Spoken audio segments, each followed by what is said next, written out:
I want to talk about my friend Josie, affectionately known as Josie Wolf, driving, so hands-free. Many people have had this same experience, so I know it's relatable. Josie was among the first handful of people that I chose to call family in a way that meant something a little deeper. Family not by blood, but by care and friendship and bond and that sort of thing. And on top of Josie being part of that first handful of people that I had that experience with, it was also at a time in my life when I was very much, for the first time, breaking free of a childhood that was not ideal. Let's just leave it at that. But Josie was a very important person in my life for a very long time. Even when we'd moved to opposite corners of the United States and we were far from each other distance-wise, and we were no longer a daily part of each other's lives, we were close and we loved one another and we were support for each other in our own special way. Josie wasn't perfect.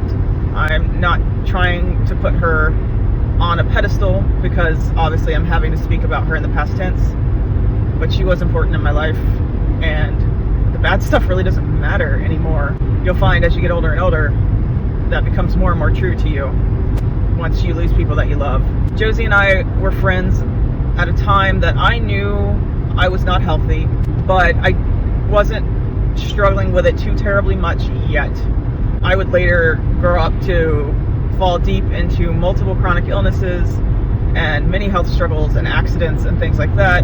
But in terms of the time that Josie was in my life, I was not deep in that portion of my life yet. I was relatively able-bodied and young, and despite my health problems, I was trucking through with very little difficulty. And I think it's important to acknowledge that because I struggle and speak a lot about chronic illness now. And I spoke about it in the past, but it was always on Josie's behalf for the most part. And that's important because Josie, when I was still in that better place, had already been in a place where she was dealing with lupus primarily, but chronic health problems all the time. And she had been there for a while by the time I met her, and she was deep in it during the time we called each other friends. And I was one part of a group of people that helped support her through those tough times. There's one primary person, very important person, he knows who he is, that did the most in that time to take care of her, and he loved her deeply. But the rest of us, we were there, and we were a big part of taking care of her as well. We got older, we all moved, we had families, we had kids, some of us, I had a kid. We went about our lives, and I gradually became more sick myself. Even so, Josie was always struggling way more deeply than I was. In hindsight, we had a similar diagnosis. I also have been diagnosed many times now with lupus.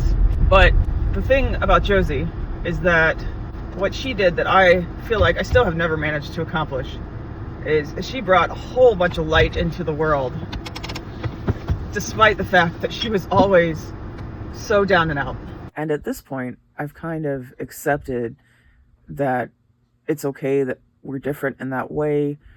I'm big on bringing awareness to things like invisible illness and oftentimes chronic illnesses like lupus and things like fibromyalgia. That's just a couple, unfortunately, of my medical struggles. Those kind of things, those invisible illnesses, they do need a lot of attention and they do need people talking about it. But I've never been this overly optimistic or overly cheerful or like joyous person in the way that Josie was, in the way that I remember her. And even more than that, we became friends and had our friendship in majority during a time when social media was still not huge in everyday life. We experienced our friendship very much during a time when not everything was being filmed, not everything was being documented all the time. We were simply living, we were simply being together, we were supporting one another.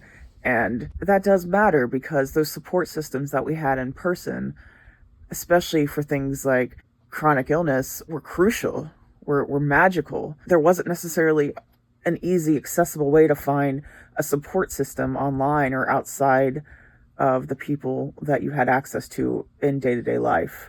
And that made Josie even more special, in my opinion, especially in hindsight, especially now that we've moved into a world where social media is rampant and deeply interwoven into the fabric of our daily lives. Josie's particular joy and light and her resilience throughout the years and years she battled with her lupus and all of the complications that lupus caused was natural.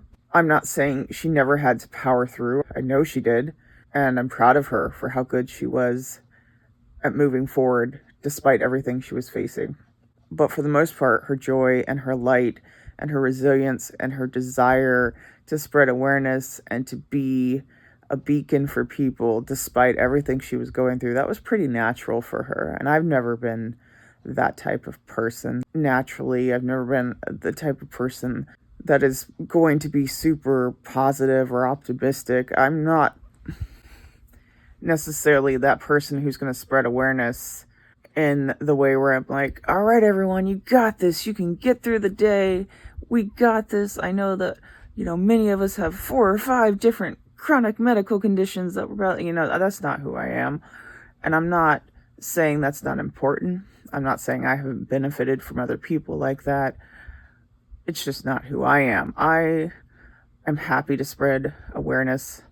I'm happy to bring a little more understanding to the struggles that people like me and Josie and many, many others are going through with chronic illnesses, both very obvious ones and also, almost more importantly, the ones that aren't always visible to the naked eye, especially if you're dealing with people like I have been a lot of my life, who, despite being very ill, have managed to come off a lot of times as fairly able-bodied. I may not have been the best example of accepting and dealing with the reality of your chronic illness and taking the best possible care of yourself until maybe the last year or so. But I felt like Josie was always a great example of that naturally. And because she was so important to me, and because I loved her so much, and because I've grown as a person over the years as well, I feel like continuing to spread awareness, even if I'm not necessarily the same kind of light she was, is very important. And at the very least, it's deeply important to me.